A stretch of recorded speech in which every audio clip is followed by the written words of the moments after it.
Alaska. The final frontier? The last frontier? I think it's the last frontier. The final frontier, I think, is a Star Trek reference. Anyway, Alaska is magnificent, and it's amazing. Especially if you're a photographer, especially if you're a landscape photographer.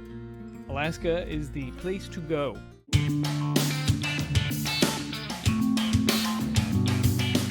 Hi there, my name is Chris with KGS Photo, and thanks for visiting the channel.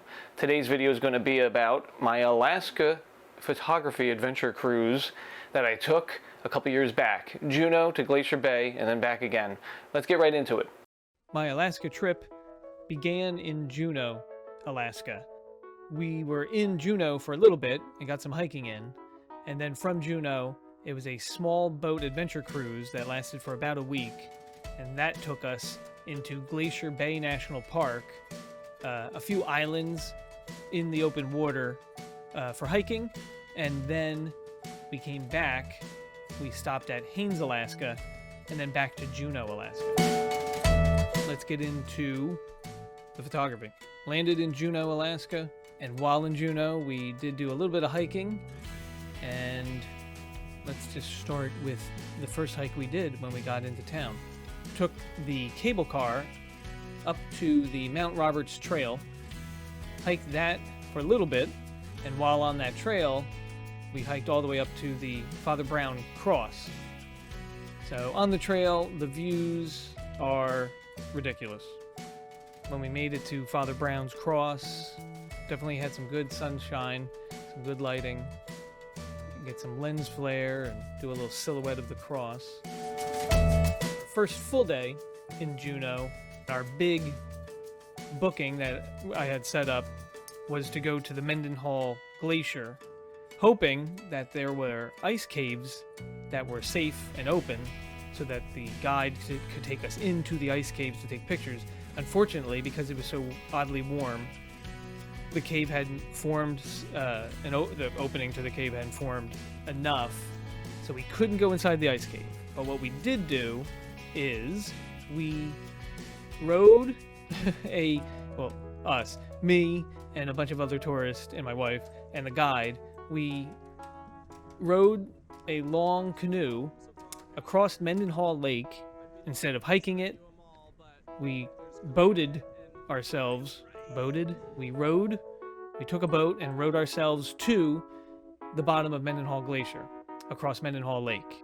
Since the ice cave wasn't formed or wasn't safe to go into, we doubled our time on the glacier, and even our guide said how ridiculous it was to be on a glacier in Alaska in mid-May in t-shirts and shorts. It was very warm, and then you figure you're on ice, that's giant blue and white ice reflecting all the sunlight. It was definitely got, not a sunburn, but definitely got some color that day walking around on the glacier. The photos don't do it justice. It doesn't look that big, but we were on a glacier, and some of these shots I was able to grab of everyone hiking with our spikes and everything. That's in the distance, at least maybe a mile or so up. It's pretty big. That's not like a 10-foot drop, but yeah, just the scale, the scope, and the scale of everything, it's pretty ridiculous. Hard to come across on photos. Found a nice little dipping pool that there was no way any of us were going to go in that, just for safety reasons, obviously. And also it was sheer ice drop to go into it, and then looking down into this blue pool, it went down, Lord knows how deep it was. We spent maybe an hour and a half on the glacier.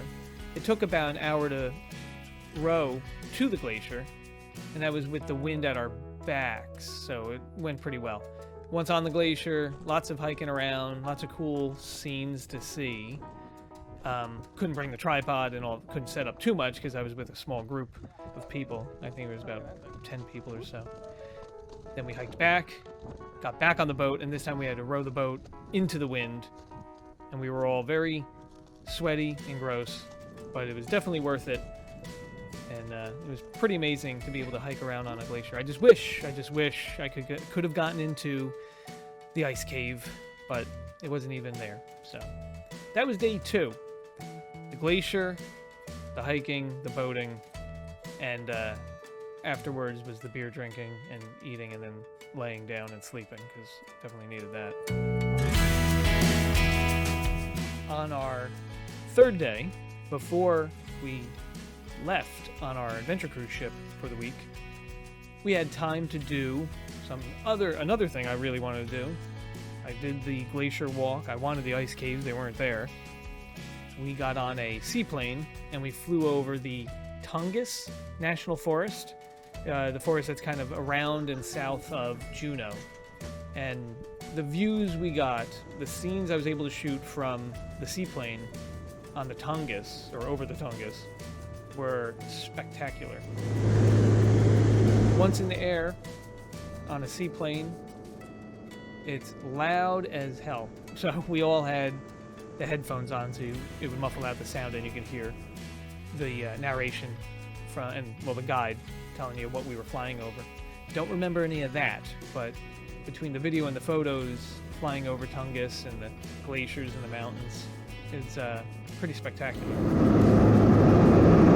One hard thing when you're stuck in a helicopter or stuck in a plane or seaplane or boat, whatever you're doing, you're at the mercy of whoever's driving, piloting, and also the mercy of the windows. You can't just hang out the door, although I've been lucky enough to stick my camera out the doors of helicopters in the past. But so working with what you got, the little porthole, and thankfully I think on this airplane they had the bubble windows so you could get your camera out a little bit, but you can see in some of the shots the clarity, the crispness kind of goes away because of the distortion of the windows on the airplane. Still, it's not like I'm gonna fly up there with my arms flapping or on a hot air balloon, so I'm taking whatever I can get. This shot was one of my favorites, flying over the glaciers in Tongass. I can't imagine how big this is. It's like a waterfall. It's like a giant frozen waterfall spilling down this channel here. It's ridiculous. And I guess this shot kind of encompasses all the stuff I was hoping to get while up there in the air. You got the glacier spilling down, coming through this valley, and then meeting the waterway, and then just the snow-capped mountains on either side. Just really pretty.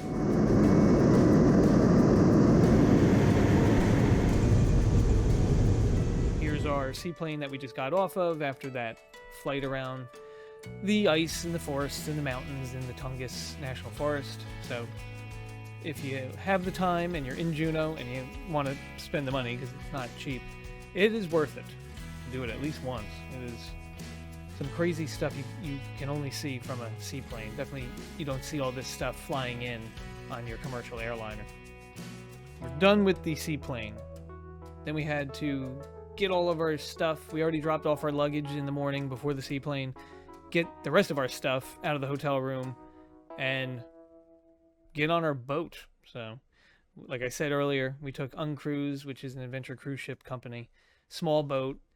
It only had, I think, 64 passengers total, and it was pretty cool. It was you're not getting luxury. You got tiny rooms, and there's no Wi-Fi, and there's no signals for your anything, and there's no TV. They would play a different nature documentary, every day on repeat. But open bar, all you can drink when you're done with your hikes and boating for the day. Guided tours of whatever you wanted, whether it was hiking based, bushwhacking, you wanted to kayak yourself, you wanted to go on a pontoon boat, whatever you wanted to do. Heading out of the Juneau harbor area, driving into the sunset, heading towards this first island. Day 1 on the boat about to end. The next day would be our trip to the island, hiking around in the rain. So from our big boat, the whole back of it can open up and they can launch pontoon boats, kayaks, whatever you want. We pontoon boated, boated. It doesn't sound right. Boated to this small island on the outside, the mouth of the entrance to Glacier Bay National Park, that had some old military installations on it from, I'm guessing, if I can remember, World War II. The tide was pretty low when we made it to this island, and you can see all the vegetation, seaweed, all the little critters and crustaceans. But it's very cool. Alaska's the West Coast. The whole West Coast is pretty beautiful. I'm on the East Coast of New Jersey, and it's pretty in its own way, but it's not like this. This type of photography, I'm trying to do landscape. Normally, you would want to have time to go to places when you want to be there. There's certain types of times of day, certain types of weather, but you're on a tour-based trip, so you're at the mercy of when the tour is happening, and other people don't want to wait around for an hour or two for the light to change or the weather to change. You're running and gunning, as they would call it in the news business that I'm in. Shoot when you can, however you can. I don't remember bringing a tripod. I don't think I did. It was just going to be a hassle. So, running and gunning. Shoot what you can, get the landscapes you can, and dealing with the fog and the rain and the weather and whatever lighting you got. It's day such and such on the boat, stopping at Glacier Bay National Park, Visitor Center, and the village, seeing all the Native American artifacts and artwork, doing some of the hiking, just small hikes that are on the waterfront. They don't go too far in, because later this day we were going into Glacier Bay, and then that was like a day of travel, while also stopping at a few islands, and not getting off the boat, but stopping at islands to see different sea life. Lots of otters. I don't remember seeing whales, but lots of otters, different types of seals, sea lions, guys like that. Lots of seabirds. You could smell, if you want to think about that, you could smell these guys. They're pretty stinky. You figure between them and birds and all the poop, they're pretty stinky. They're cute at a distance, and they were loud. They were making their honking noises and barking. One of my favorite shots from the trip, this little solo island, the perfect horizon line, and then all the storm clouds hanging above it. Luckily, we didn't get poured on, for the most part, for this day while we were traveling deeper into the park. Now we're all up in Glacier Bay National Park, and we were on a small boat, but this guy, he's even smaller. I'm guessing that boat doesn't hold 60 people, but they got very close. We were a little further away from that, and then there were like the full-size whatever the big giant monster cruise ships that were not allowed as close as we were and this guy. But one of the glaciers here, some cool shots, and I liked getting this, thankfully, with the ratio, the sizing difference of how friggin' big this wall of ice is compared to that little boat. It's just perfect timing. I'm glad the guy was floating by. Otherwise, it's just ice, and it's kind of hard. Again, it's too hard to just describe in a photo, show in a photo, how big everything is in Alaska. This is probably my other favorite photo from the trip. It's like every photo you take while you're on a trip is your favorite, but that island one with the storm clouds overhead, this little boat and the wall of ice behind it, probably some of my favorites from the trip. Now, pulling out with a wider shot, you see the mountain behind it, the giant ice glacier and the wall, and then the tiny boat, and it's like, how big is this thing? Glaciers in the distance, glaciers everywhere you look. Probably because it's called Glacier Bay National Park. Grabbed a lot of nice shots while we were in the park. Tons of stuff to shoot. And this is all from a boat. There's really nowhere to land. It's not like you're gonna make landfall and hike too easily around anything. They did have some hiking trips if we wanted to take them, but they were bushwhacking, lots of climbing and scrambling, and with all my gear I didn't want to deal with that, so I did most of my stuff from the boats. On our second day, full day, in Glacier Bay National Park, not at the mouth of it or anything like that, we signed up for the kayaking. So we did the kayaking around the glaciers and the ice, and then also went on the powered pontoon boat around the glaciers and the ice, and that's when I was able to take some pictures. But yeah, the collection of kayaks that they had on board were pretty neat. All dual-person kayaks, so make my wife paddle while I take pictures. A sad attempt at a pano. It's more like a wide shot that I edited down to look like a pano. As you can see here, this is how close in your kayak you can get to some of the glacial ice walls. They're not, it looks like they're right there, they're not that close. Grabbed a shot of a normal-sized cruise ship, a big boy, some of our boat mates kayaking and I guess mocking the Holland American line. Haha, look at us, we're in the water in kayaks, you guys can't even do that. Directional light coming from one side and then throwing those heavy dark shadows across this little cove area and the cliffs. This was leaving Glacier Bay National Park, the upper area where all the glaciers were. This is where we parked, I believe, for the night, so we were anchored. Dramatic light, the heavy dark shadows above, and then the sunset, golden hour light hitting that whole ridge line with all the trees. Now we're out of the glacial area of Glacier Bay National Park, and we're kind of heading down towards Juneau, but we have a Haines, Alaska stop before that. So for another day or so, we went to different random coves that the captain and them knew about, and places that we could get off and hike and do kayaking and not have to deal with really any other ships, because big ships could not go into this area. Definitely not go into this area. This cove area was so sheltered and protected. Tons of eagles. You see lots of eagles. But it's just like mirrored water. It's crazy. Working those reflections, because like I said, the water was very still. You would think it would be much choppier, but super still. Perfect reflections. After an early morning of kayaking, we then went to get off the boats and back to hiking. This hike was where they had tons of mud when we weren't in the higher elevation areas, but when we went down lower, lots of mud in the meadows and everything. Everyone had to pull each other out and make sure your boots didn't fall off. After our hiking in the mud and the kayaking the day before, our last full day on the boat, we woke up and we were in Haines, Alaska. So if you watch the Gold Rush shows, I think they're called, a lot of the people were out of Haines, Alaska. I guess it's a big gold rush town. Cute town. Lots of stuff to go see. We went to, I can't remember it, a few different museums.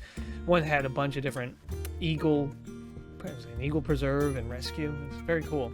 As you can tell, it's very low tide. Heading out of Haines, Alaska, and while heading out, passing this island with this really pretty neat little lighthouse. Heading back to Juneau. Our trip to Alaska was spectacular. Pricey, yes, but definitely worth it. Now, since it's a organized trip, like you're on a boat, you're with other people, you're getting off the boat with these other people, it's not like trips I normally do where I'm on my own, me and the wife, me and my friend, me and whoever, and we just get up when we want, come home when we want, go wherever we want. You can't really just go wherever you want in Alaska. I guess you could, but I'm not doing it.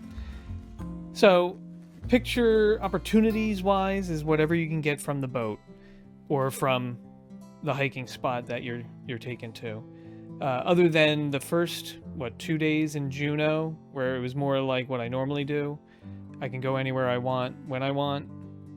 You know, everything was kind of like, this is what you're going to take, and that's what you got to work with. So it was a new type of exercise in landscape photography for me. Hopefully you enjoyed my slideshow of a friggin' vacation, but I hope you saw some photography and got some ideas, and I imparted some wisdom on taking pictures if you're in Alaska. Thanks for sticking around to the end of the video if you did. And like I try to always say, if you're going to be taking photos and you want to get better at it, you should just get out there and shoot something. Please like, subscribe, hit the bell, do whatever you need to do. I'll have videos posted as often as I can, since I have work to do every day, 5 days a week. Not every day, 5 days a week.